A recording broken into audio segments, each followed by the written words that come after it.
Bonjour et bienvenue à Vue d'ici. Cette semaine, pour nos reportages, Mégane s'est rendue à Sainte-Brigitte de Laval pour la Semaine québécoise des marchés publics.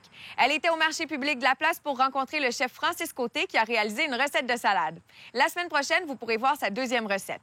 Ensuite, elle est allée à la Bulle Boutique qui, depuis quelques mois, est à Sainte-Brigitte pour rencontrer toute l'équipe.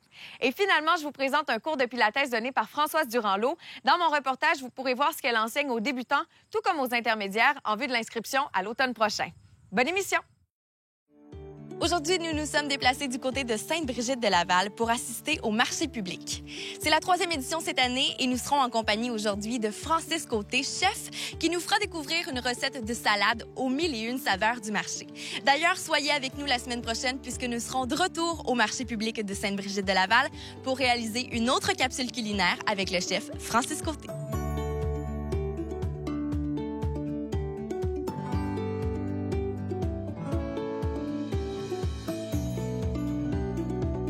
Je suis présentement en compagnie du chef Francis Côté qui, cette année, occupera le titre de grillardin lors du marché public de Sainte-Brigitte de Laval.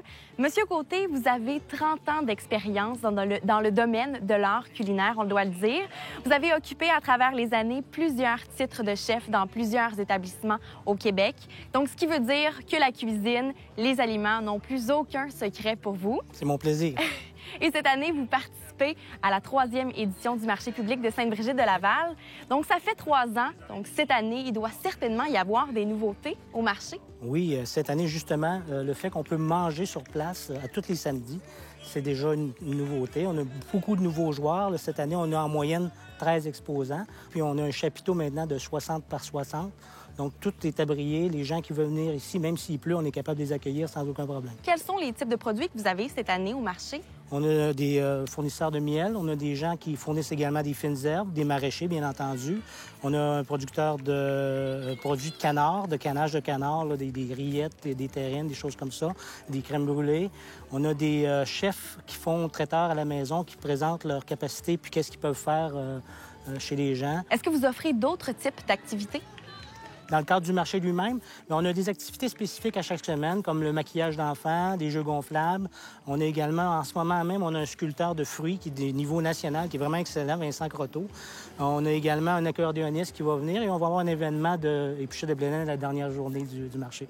Selon vous, quels sont les avantages de venir s'approvisionner dans un marché et d'encourager les entrepreneurs locaux? Bien, c'est une expérience en soi. C'est plaisant de voir les gens, puis la dynamique qu'on retrouve dans un marché public est unique à un marché public. Et c'est pour ça qu'on a voulu améliorer la quantité d'offres qu'on a pour justement que ça devienne une expérience pour tout le monde. Là, maintenant, on peut nourrir les enfants, on peut nourrir les adultes, vraiment tout le monde peut y trouver son compte. C'est ce qu'on recherchait, ce qu'on a réussi à établir cette année. Francis, aujourd'hui, le temps est radieux, donc pour l'occasion, vous nous aviez préparé une belle recette fraîcheur. Qu'est-ce qu'on cuisine aujourd'hui? Bien, en fait, j'ai voulu m'inspirer, Mégane, du thème du marché, donc de la fraîcheur. J'ai amené une salade de fraises, framboises, coulis de framboises, sirop balsamique avec un petit peu de menthe. C'est frais, c'est doux, facile à préparer. Puis pour les yeux, c'est merveilleux. Bien, juste de la manière que vous la décrivez, la recette a l'air succulente. Alors, bien, c'est le temps de commencer. Allons-y. En fait, on choisit des belles fraises qu'on peut trouver ici au marché d'ailleurs. Donc, ici, il y a une abondance. On est en pleine saison, donc je me suis inspiré un peu de la saison comme telle. J'ai des fraises ici que je vais couper en morceaux. Je vais t'en rajouter juste un petit peu. Donc, on les équeute, on les coupe en 4. On les équeute, on les coupe en 4 parce qu'ils sont trop grosses. On veut être capable d'avoir plusieurs saveurs sur la même fourchette. Donc, c'est pour ça qu'on y va avec un petit peu de coupe là, de départ. Et puis, on met ça tout dans un bol pour être en mesure de mélanger tous les ingrédients. On va mélanger 3 ou 4 ingrédients par la suite, puis on veut être capable de bien avoir un mélange homogène.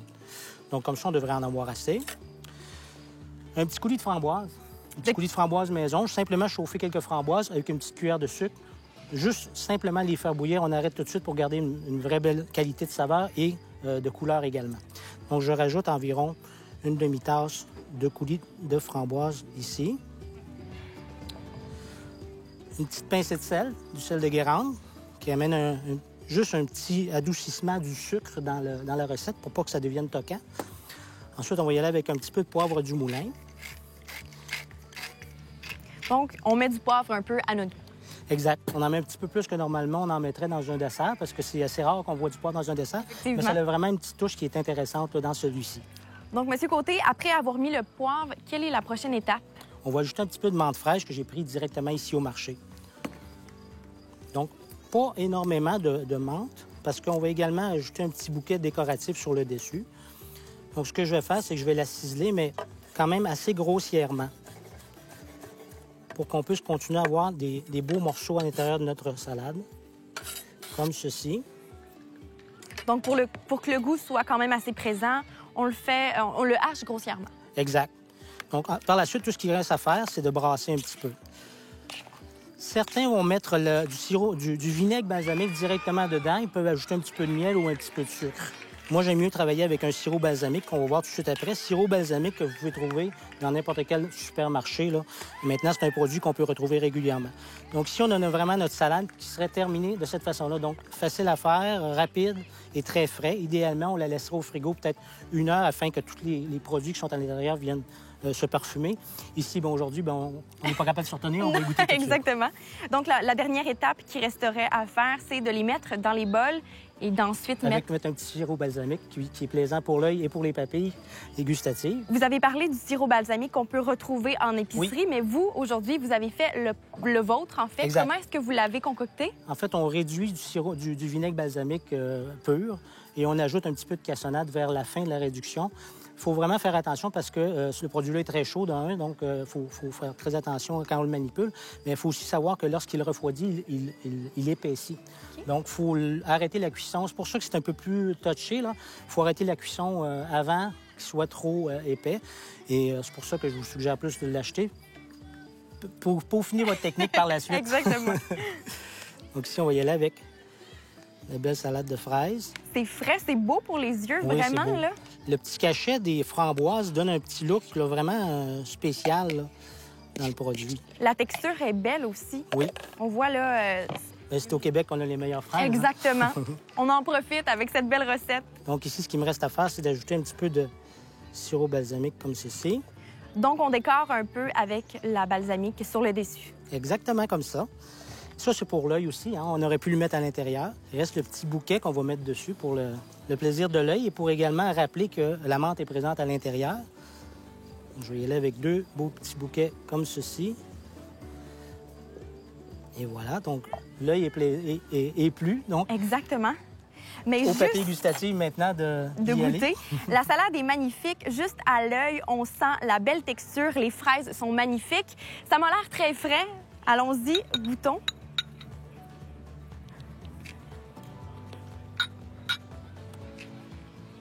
C'est bon, délicieux. Hein? Non seulement... C'est l'été. On goûte... Oui, c'est l'été. C'est l'été en bouche.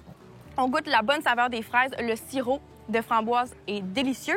Et la menthe vient donner une petite touche de fraîcheur. C'est excellent. La recette est magnifique. Elle est délicieuse. Merci beaucoup, Francis, d'avoir été avec nous présent aujourd'hui. Pour ceux qui désirent faire la recette à la maison, elle sera disponible sur le site de ccap.tv sur la page de l'émission Vue d'ici. Le marché est disponible encore jusqu'au 15 septembre et vous pouvez venir vous approvisionner ici, fraises, framboises et menthe pour réaliser la recette.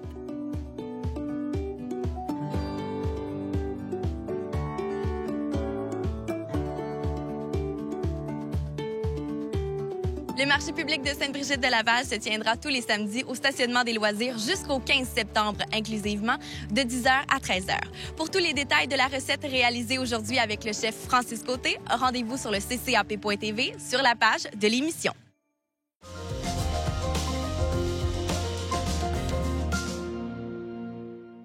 Aujourd'hui, je me retrouve du côté de Sainte-Brigitte-de-Laval pour rencontrer Mme Marie-Ève Thomasin, propriétaire de la boutique La Bulle. Lorsque vous entrerez dans La Bulle, vous trouverez absolument tout ce dont vous avez besoin, en passant du cadeau d'hôtesse jusqu'aux produits éco-responsables et aux vêtements confectionnés sur mesure.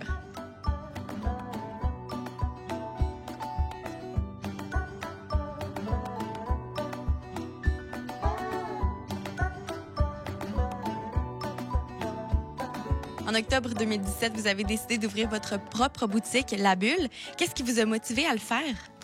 En fait, j'étais à la maison, j'avais mon service de garde, j'étais éducatrice de formation.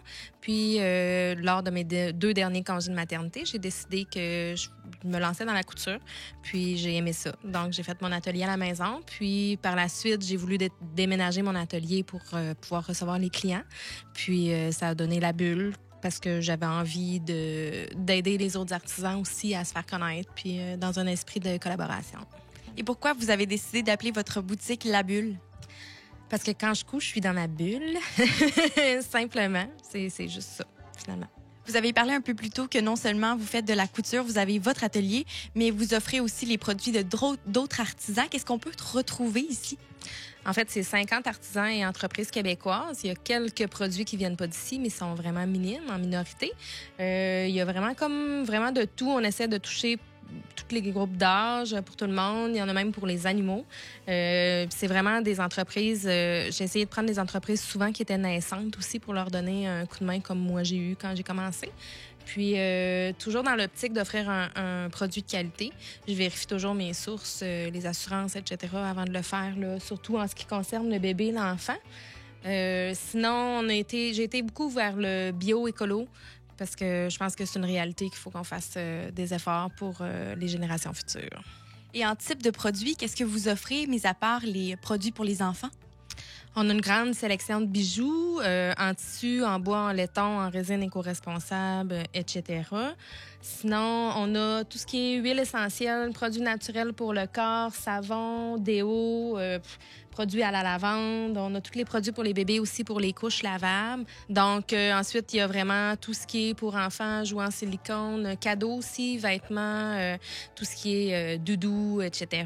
Sinon, qu'est-ce qu'on peut trouver aussi? Les sacs magiques, des produits même pour les vergetures, les jambes lourdes, crème hydratante pour adultes autant qu'enfants, crème solaire, chasse moustique, mon Dieu, tout ce qui est bio, savon à lessive, passant par le nettoyant pour tout usage, le détachant, etc., etc.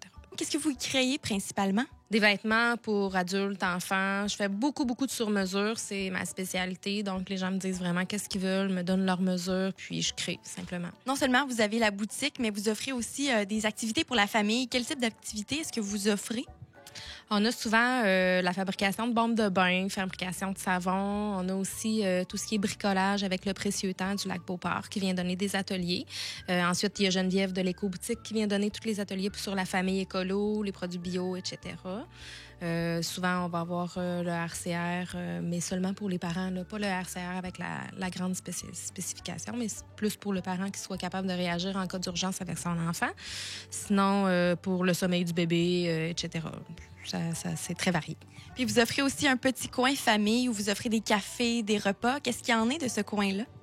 Les repas sont d'un traiteur qui s'appelle Les Saveurs de Stéphanie, qui est situé à Saint-Émile.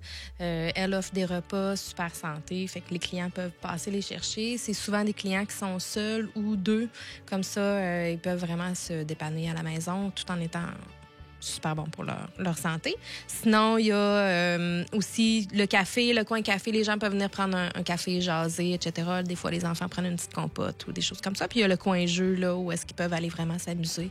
Les parents peuvent magasiner un petit peu plus tranquille.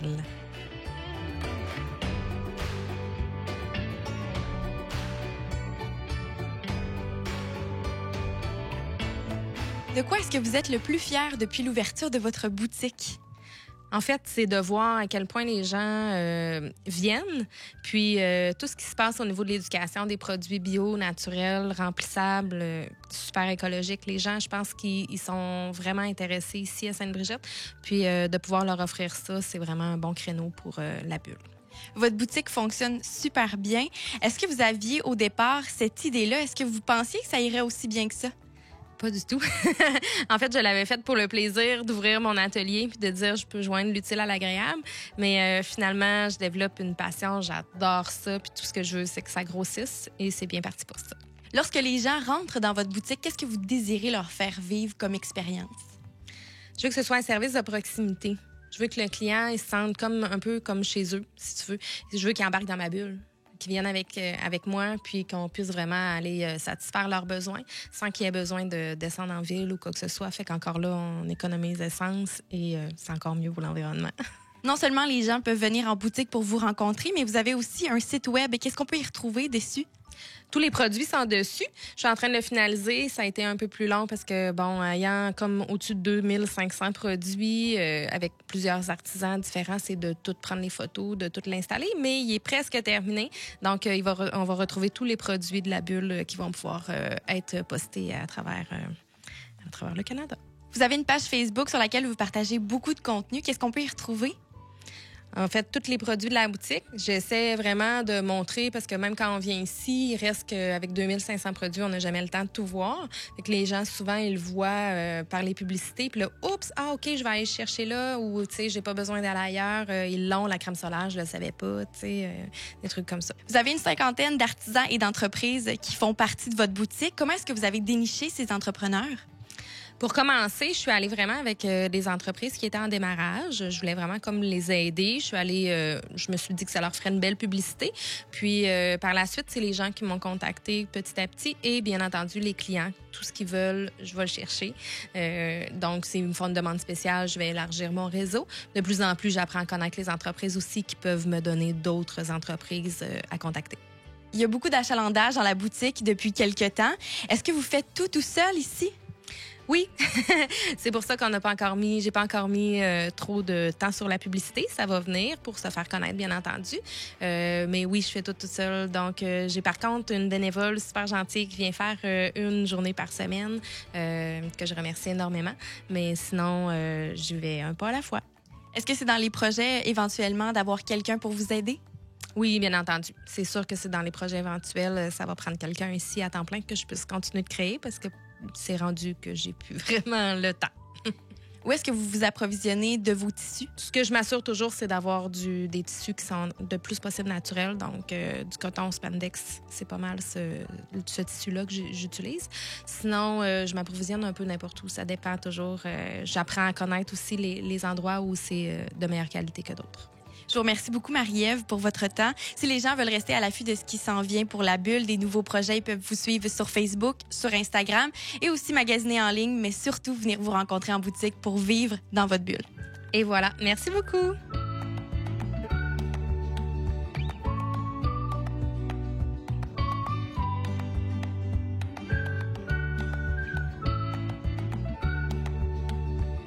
Pour dénicher une vaste gamme de produits écologiques québécois, rendez-vous à Sainte-Brigitte-de-Laval pour venir rencontrer Madame Marie-Ève Thomasin à la boutique La Bulle.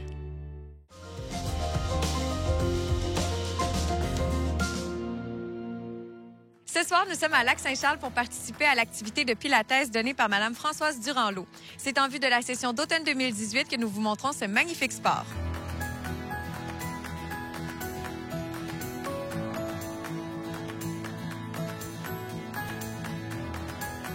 Parle-nous un peu de cette formation que tu as qui te permet d'enseigner aux gens le Pilates. Bien, je suis d'abord éducateur physique de formation et il y a quelques années, je suis allée chercher un complémentaire qui m'a ouvert tout un monde de possibilités qui est instructeur Pilates. Donc, ça m'a permis, dans le fond, moi-même, quand j'ai commencé à pratiquer le Pilates, d'intégrer des nouvelles façons de bouger, des façons beaucoup plus efficaces. Donc, j'ai commencé à avoir beaucoup moins de maux de dos, une meilleure posture. Je travaillais encore à l'époque devant un ordinateur, donc moins de douleur quand j'étais devant mon ordinateur. Puis en devenant instructeur par la suite, bien, j'ai raffiné beaucoup ma pratique et ça m'a permis, dans le fond, d'avoir les connaissances pour pouvoir, après ça, transmettre ma passion, de bouger de la bonne façon, là, dans le fond, à des élèves. Comment vous parviendriez à convaincre les gens de l'essayer au moins pour finalement l'adopter? Je dirais, les bienfaits que vous allez en retirer dans votre vie quotidienne, dans votre posture, dans des choses aussi simples, conduire sa voiture, couper ses légumes au comptoir de cuisine. Le Pilates offre des outils qui sont formidables pour permettre d'améliorer sa vie quotidienne, même quand on n'est pas un sportif. Puis j'ai des témoignages de plusieurs élèves qui ont dit, moi, j'avais des douleurs aux épaules, j'avais des douleurs au bas de dos. Puis à force de pratiquer les exercices, j'ai lubrifié mes articulations, j'ai renforcé toute la ceinture abdominale, ce qui fait en sorte que maintenant, j'ai beaucoup moins de douleurs. Donc, je convaincrais des débutants comme ça en leur disant, vous allez améliorer votre qualité de vie, vous allez découvrir des parties du corps que vous connaissez pas nécessairement. Puis tout ça va va améliorer votre mieux-être. Et si vous êtes un sportif, vous allez améliorer aussi. L'efficacité sportive va s'augmenter là, quand vous êtes sur votre vélo, sur vos skis. Plus d'équilibre, une meilleure posture, une meilleure efficacité ou une gestuelle sportive qui va être améliorée. Qu'est-ce qui vous distingue des autres centres de Pilates ici à Lac-Saint-Charles? Bien, les petits groupes. Hormis le fait qu'on est sur le bord d'un lac puis que la nature est formidable ici, on entend les huards quand on enseigne durant l'automne. Mais hormis ça, je dirais, on est un petit centre super bien équipé. Vous avez vu pendant les cours, on sort des rouleaux, on sort des cercles, on a des ballons, des élastiques. Donc, ça permet de diversifier, d'une part. D'autre part, je dirais aussi que les gens qui viennent ici vont recevoir une attention particulière. Donc, ils vont être capables de se dépasser leurs limites, mais en fonction de leurs caractéristiques qui leur sont propres. Puis, on va adapter les exercices. Donc, dans une classe, je peux avoir, mettons, 8 élèves. Il y en a 2 à qui je vais donner des adaptations, des exercices, parce que j'ai la capacité de faire ça. C'est un petit groupe. J'ai l'œil pour voir ce que les gens sont pas capables de faire. On a une attention particulière, dans le fond, à chaque personne. C'est ce qui nous distingue. Ce soir, on a pu voir des exercices pour débutants, des exercices pour intermédiaires. Qu'est-ce qui distingue les deux? Est-ce que c'est votre manière d'expliquer les exercices, de les appliquer? Ce qui distingue les deux, il y a la vitesse à laquelle on enseigne. Donc, dans une classe de débutants, on montre les principes de base. Donc, peu à peu, on va amener les gens à comprendre comment contracter leur plancher pelvien, comment gainer la ceinture abdominale, comment respirer, comment positionner leur corps, comment se donner de l'espace pour pouvoir être capable de mieux bouger, dans le fond. Par les exercices, on va augmenter leur conscience corporelle. Et dans une classe intermédiaire, on va avoir un rythme qui va être un petit peu plus rapide parce que les gens connaissent beaucoup des exercices. Donc, on peut bâtir à partir de ça, ajouter des accessoires, les mettre au défi, ajouter de la complexité. Donc, dans une session de 12 semaines, on peut avoir un programme qui va durer 4 semaines, qui devient de plus en plus complexe. Donc, on va faire 3 programmes qui vont les mettre de plus en plus au défi, rendu au 3e. C'est la même chose aux débutants aussi, c'est juste que leur niveau de départ est différent. Si on veut vous contacter, on peut trouver votre fiche sur le site de Mme Anne David, mais vous avez aussi votre propre site Internet et votre page Facebook. Oui, mon site Internet www.durandlotpilates.com ou ma page Facebook Françoise Durand-Lot Pilates et vous tombez en plein dessus.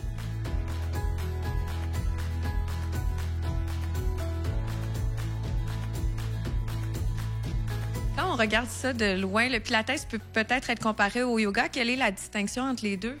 Il y a un monde de différence, il n'y a rien de commun entre les deux. Le yoga est une discipline qui a surtout comme but la centration, la méditation, la relaxation et d'offrir à travers des postures d'étirement une meilleure respiration et une meilleure place dans le corps pour respirer. Le focus n'est pas sur le gainage, le focus n'est pas sur la posture et ce sont deux disciplines complètement différentes et très complémentaires. Je dirais qu'il n'y a presque pas de point commun entre le yoga et le pilates, autre que ce sont des mouvements qui sont faits lentement avec une bonne conscience corporelle. À qui on s'adresse avec un cours de pilates? Qui peut essayer de le faire? Bien, tout le monde, mais il y a un âge quand même de début. Je vous dirais le pilates à l'adolescence, pas avant 15-16 ans. Il faut une certaine conscience corporelle, puis il y a des parties de notre corps, comme le bassin, le plancher pelvien, le bas des abdominaux, qu'on introduit autour de l'adolescence. Et puis, ça peut aller jusqu'à des personnes de 80 ans et plus, là, largement. Si on veut s'informer sur vos services, ceux de votre équipe, comment on fait? Est-ce que vous avez un site Internet pour tout ça? Oui, j'ai un site Internet, annedavid.ca. Chaque instructeur ont leur propre site, sur des Facebook professionnels aussi. Mon Facebook est Anne David ostéopathe. Merci beaucoup. De rien.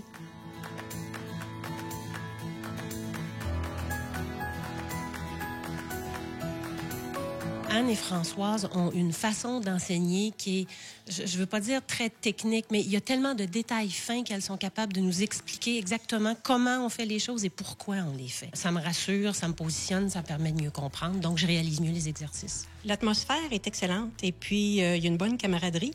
Puis les groupes sont petit. Alors, ça favorise ça aussi. Puis, ça favorise aussi l'apprentissage, je dirais. On corrige facilement nos erreurs, nos défauts. Et puis, ça nous aide beaucoup à nous améliorer rapidement. Je fais du pilates parce que j'ai eu un accident puis une opération à la colonne vertébrale. Fait que ça me permet de rester active puis de pouvoir travailler, là. Ça a vraiment eu un gros impact dans ma vie. Moi, je dirais que c'est complet. C'est complet, puis ça couvre beaucoup de facettes. L'équilibre, le tonus, les abdominaux, la force générale. Aussi, c'est important parce que je suis toujours corrigée, on me surveille, donc je me blesserai pas. J'ai confiance, dans le fond, là, à faire le sport sans me blesser. Elles sont avec nous, il y a beaucoup de proximité et je pense qu'il y a personne qui se sent laissé pour compte là, quand on vient dans ces classes-là. Bien, c'est d'y aller à son rythme puis de se respecter aussi, là. C'est pas de vouloir tout de suite performer, là. C'est vraiment pas dans la performance, mais plutôt dans le respect de son corps.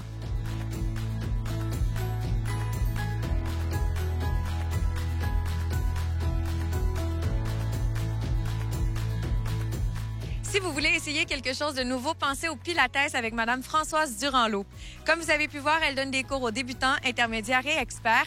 Et vous pouvez trouver toutes les informations sur le site Internet de Mme Anne David et son équipe.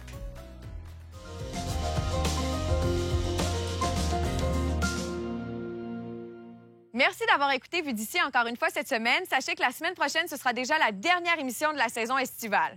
Pour regarder l'épisode à nouveau, rendez-vous au www.ccap.tv ou encore sur notre page Facebook. Il est aussi possible pour vous d'utiliser la plateforme CCAP Go pour regarder certaines émissions de la chaîne. On se retrouve la semaine prochaine pour 3 nouveaux reportages de Vue d'ici en mode été.